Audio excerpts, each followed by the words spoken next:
Herkese merhaba. Bugün sizlerle görmüş olduğunuz bu örnek çalışmasını yapacağız. Şöyle hemen göstermek istiyorum. Gerçekten çok güzel bir görünüme sahip. Yapımı da oldukça kolay ve keyifle ilerliyor. Videonun başında bluz çalışmasını gördünüz. Bugün sadece örnek çalışmasını anlatacağım. Aynı zamanda videonun sonunda size bluz çalışması ile ilgili fikirler veriyor olacağım. Yoğun istek olursa belki ileride bluz çalışmasını da birlikte yapabiliriz. Evet, şimdi örnek çalışmasını yaparken ben koton ip kullandım. %100 koton bir ip. Friends koton, Almanya'daki iplerden. İplerimi Hobby D'den aldım. Bu iplerin metre uzunluğu 50 gramda 105 metre uzunluğuna sahip. Yani 100 gramda 210 metre. Şimdi %100 koton olduğu için biraz daha farklı duruyor yapısı. Alternatif olarak Nako Calico'nun kalın veya ince iplerini kullanabilirsiniz. Kalın olanları 100 gramda 240 metre uzunluğuna sahip. Onlar da aynen bu şekilde görünecektir. Gerçekten çok güzel ipler. Evet, aynı zamanda 4 milimetre tığ kullanarak ördüm örnek çalışmasını. Şimdi sizlerle daha kalın ipler kullanarak yeni bir örnek çalışması yapacağız. Hazırsanız ve hemen aşağıdaki abone ol butonuna bastıysanız hemen yapımına başlayalım.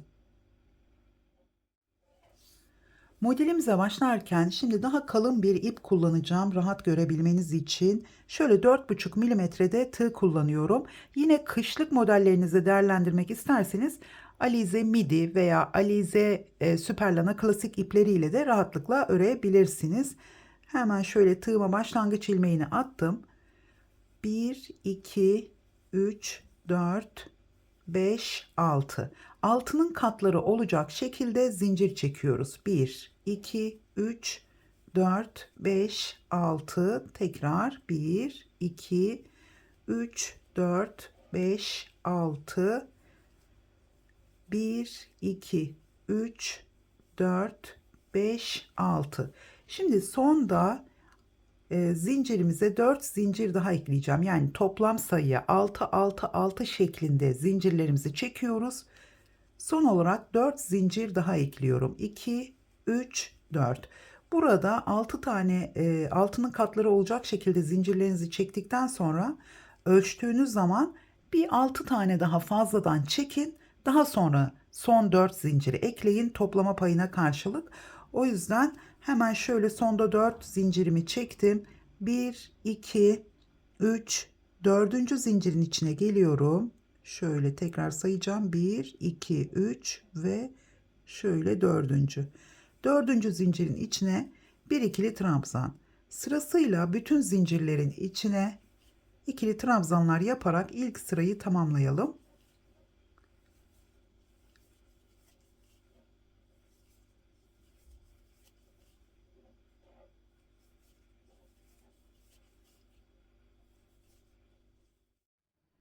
Evet, ilk sırayı tamamladıktan sonra burada trabzanlarımız sayıyoruz. Şu şekilde hemen baştaki zincirimizle birlikte 3 3 3 3 3 şeklinde sona kadar sayıyoruz. Sondaki üçerli grubumuz 4 şeklinde bitmesi gerekiyor. Yani 4 tane trabzan olarak bitecek. Burada benim bir tane zincirim fazla gelmiş. O yüzden son trabzanı söktüm. 4 tane trabzan olarak bitiriyoruz. Bu ilk sırayı sayıları ayarladıktan sonra artık diğer sıralar aynı şekilde ilerleyecek. Şimdi sona geldiğimiz zaman hemen şöyle 1, 2, 3, 4 zincir çektim ve döndüm. Burada 1, 2 atlıyorum. Bakın zincirin üzerinde olan ilmeği saymıyorum. Sıradaki 1, 2 ilmeği atladım. Üçüncüsünün içine battım. Buraya 4 tane ikili trabzan yapıyorum. 2, 3 ve 4. Bir zincir, tekrar 1, 2 atladım. Üçüncüsünün üzerine bir ikili trabzan. Bir zincir, 1, 2 atladım. Üçüncüsünün üzerine 4 ikili trabzan. 2, 3 ve dördüncüsü. Tekrar bir zincir, hemen 2 atladım. Üçüncüsünün üzerine bir ikili trabzan, tekrar 2 zincir, 2 atladım. Üçüncüsünün üzerine 4 ikili trabzan. Bu şekilde ikinci sırayı tamamlıyoruz. Şimdi bu ilk model kurulumunun sırasında bir trabzan eksik veya fazla gelebilir. Bunu ilk sırada yedirme yapabiliriz ya da eksiltme yapabiliriz. Çünkü bu model kurulumunda birkaç kez zincirleri denediğim halde bu şekilde denk gelmeyebiliyor. 1, 2, hemen sonda, bakın sonda trabzan grubuyla bitirmemiz gerekiyor. Şöyle 4 ikili trabzan yapıyorum. Sona geldiğimiz zaman 3 tane ikili trabzanımız arttığı zaman 1, 2, 3 gördüğünüz gibi doğru bir sayıyı yakalamış oluyoruz. Yani dediğim gibi ilk sıranız tabii ki sizin daha fazla trabzanınız olacak ama bu ilk sırada hep üçerli olacak şekilde trabzanlarımızı sayalım. Son grubumuz 4 ikili trabzan olacak. Hemen burada bir zincir çektim. Yine 2 atlıyorum ve son trabzanın üzerine bir ikili trabzan. Evet, bu şekilde modelimizi kurmuş olduk. Dediğim gibi sizler ilk sırada trabzanları hep üçerli gruplar halinde sayın. Sonda bir tane dörderli trabzan grubumuz olacak. Hemen 1, 2, 3, 4 zincir çektim ve döndüm. Pardon. Burada 5 tane zincirimiz var. İlk sırada, yani şu ikinci sıraya başlarken 4 zincirimiz var. Burada ikinci sırada, modelimizin ikinci sırasında 5 tane zincirle dönüyoruz. Hemen şöyle bir ip aldım. Şimdi buraya batıyorum. İlk trabzanın üzerine yarım ikili trabzan yapacağım. İlk ikisini aldım, diğerini tığda bıraktım. Bu ikincisi, tekrar bu üçüncüsü ve dördüncü yarım ikili trabzan. Tığımda 5 tane ilmeğim var. Hepsini birlikte topladım. 1, 2 zincir çektim. Hemen tek trabzanımızın üzerine yine bir ikili trabzan yaptım. Şimdi alt sırada trabzanlarımızın sağında ve solunda bir zincirimiz var. Bu ikinci sırada 2 zincirimiz var. Bunu karıştırmayalım. Çünkü burada ilmeklerimizi topladığımız için 2 zincir çekiyoruz. Tekrar 2 zincir, hemen 4 yarım ikili trabzan.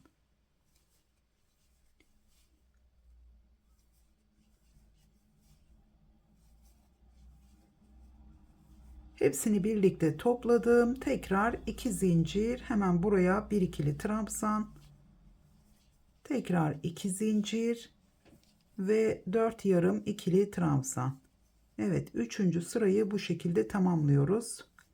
Modelimiz 3 sıranın tekrarından oluşuyor. Şöyle dördüncüsü, hepsini birlikte topladım. Tekrar 2 zincir.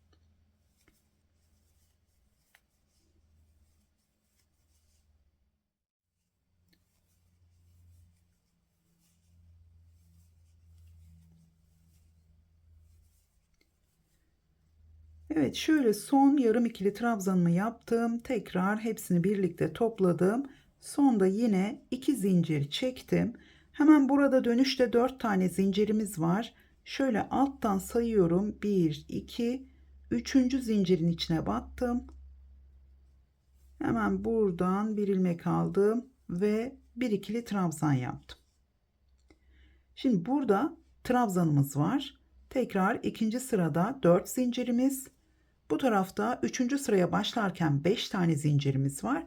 Şimdi tekrar ilk sırayla devam edeceğiz. Trabzanla başlayacağımız için 3 zincir. 1, 2, 3. Yani 3, 4, 5 zincir olarak ilerliyor. Şimdi 3 zincir çektim ve döndüm. Hemen ilk boşluğun içine 2 ikili trabzan. Burada 2 zincirimiz var. 2 ikili trabzan yaptım.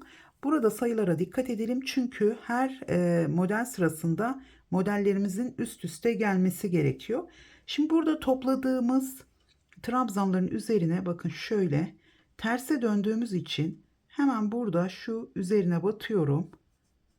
Şu üzerine batıyorum. 2 ilmeği birlikte alıyorum. Hemen buraya bir ikili trabzan yaptım. Bakın bu şekilde. Tekrar 2 zincir boşluğuna 2 ikili trabzan. Yine sıradaki trabzanın üzerine bir trabzan. Boşluğa 2 trabzan. Tekrar buraya geldim. Hemen üzerine, yani geniş ilmeğin üzerine, bu tarafa yapmıyorum. Şöyle buradan yaptığım zaman arada açıklık kalıyor. O yüzden buraya yapıyorum. Yani geniş ilmeğin içine tekrar boşluğa 2 ikili trabzan yapıyorum. Evet. Şimdi yeni modelimizin ilk sırasına başlamış olduk. Hemen ikinci sırayı da göstereceğim hızlıca.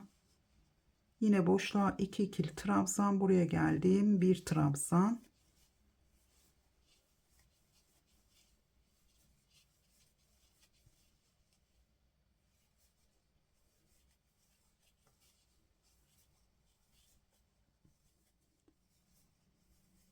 Evet, tekrar sona geldim. Burada dikkat edelim. Sonda da yine 2 ikili trabzan yapıyoruz. Son boşluğun içine bir tane de kenar trabzanı yapacağız. 1 2 üçüncü zincirin içine şöyle tam ortasından batacağım. Buraya da bir kenar trabzanı yaptım. Yani sonda da 3 tane trabzanımız var. Burada bir tane trabzanınız eksik olursa o zaman modelimizde kayma olur. Buna dikkat edelim. Tekrar 1 2 3 4 zincirle hemen başladım. Şimdi buradan şu ilk sıraya başlamış oldum. Artık buradan takip edebilirsiniz ama hemen başlangıcı göstereceğim. Bakın burada şu ilk trabzanı değil, hemen 1 2 atlıyorum. Üçüncüsünün üzerine 4 ikili trabzan. Şimdi başlangıçta kenar trabzanımız olduğu için onu saymıyoruz. 4 ikili trabzan. Bakın bu şekilde. Tekrar bir zincir, 2 atlıyorum, 1 ikili trabzan. Yine alttaki tek trabzanımızın üzerine gelmiş oluyor. Tekrar bir zincir, 2 atlıyorum. Üçüncüsünün üzerine 4 ikili trabzan. Bu sırada aralarda bir zincirimiz var. İkinci sırada 2 zincirimiz olacak. Buna dikkat edelim. Evet, aynı şekilde devam ediyorum. Bir zincir, 2 atladım. Üçüncü şöyle trabzanın üzerine bir ikili trabzan yaptım. Evet, daha fazla devam etmeyeceğim. Çünkü yeni sırada 5 tane zincirle döneceğiz. Daha sonra buradan takip edebilirsiniz artık ilk sıradan. Burada yarım ikili trabzanlar yaparak yine şu aralarda 2 zincir, 1 trabzan, 2 zincir şeklinde devam ediyoruz. Evet, modelimizin yapımı bu şekilde. Hemen şöyle tekrar bakalım. Şimdi buraya kadar devam ettik. Şuradayız. Aynı şekilde sıraları tekrar edeceğiz. Evet, şimdi bluz yapmak isteyen arkadaşlar bunu bedeninizin santim hesabına göre daha uzun başlamanız gerekiyor. Şimdi göğüsten ölçünüzü aldığınız zaman ikiye bölün. 100 santimetre genişliğiniz varsa ikiye böldüğünüzde 50 santimetre. Buna 5'er santim ekleyin. 55 olsun ya da 56 santim olsun. Bunlar fark etmez. Şimdi burada zincirinizi çektikten sonra 60 santimetre ölçün. Çünkü örgüyü yaptığımız zaman toplayabilir. Yani 55 santimetre olabilmesi için 60 santimetre uzunluğunda zincir çekin. Tabii ki burada sayılara göre zincir çekiyoruz. Buna dikkat etmemiz gerekiyor. 2 parça örüyorsunuz. Daha sonra üst üste koyup kenarları dikiyorsunuz. Burada istediğiniz uzunluğa gelene kadar ördükten sonra artık kol için, yani hiç kesme yapmadan ilerleyebilirsiniz. İstediğiniz uzunluğa geldiği zaman burada kayık yaka yapmak isterseniz burada fazladan omuz payı örmenize gerek yok. Direkt burada buradaki genişliğin santim hesabını 3'e bölüyorsunuz. 20, 20, 20 diyelim. Sonra buradaki 20'leri 18'e düşürüp ortaya biraz daha fazla pay vererek hemen omuzları birleştiriyoruz. Daha sonra iki parça daha örüyoruz kol için. Şöyle katlayıp bunları da bluzumuzun kenarına yine ne kadar genişlikte kol evi bıraktıysanız. Diyelim ki siz large beden için 20 santimetre genişliğinde kol evi yüksekliği bıraktıysanız o zaman kolda öreceğiniz genişliğinde 40 santimetre genişliğinde olması gerekiyor. Katladığınızda 20 santimetre olacak.